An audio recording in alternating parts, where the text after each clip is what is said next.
बच्चों, welcome back. आज हम लोग पढ़ेंगे का से बनने वाले शब्द। तो are you ready? Let's start. का से कसरत, कसकस रतरत। का से कलम, का से कलम। का से कलश, का से कलश।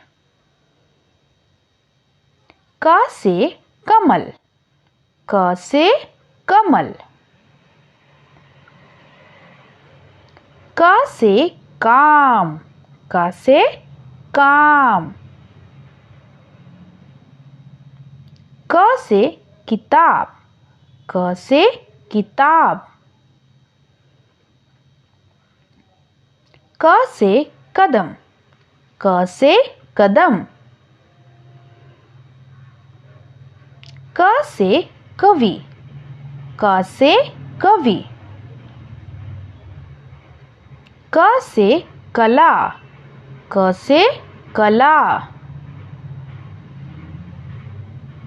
क से कविता, क से कविता। Thank you बच्चों for watching this video. Keep watching and keep learning. Okay, bye.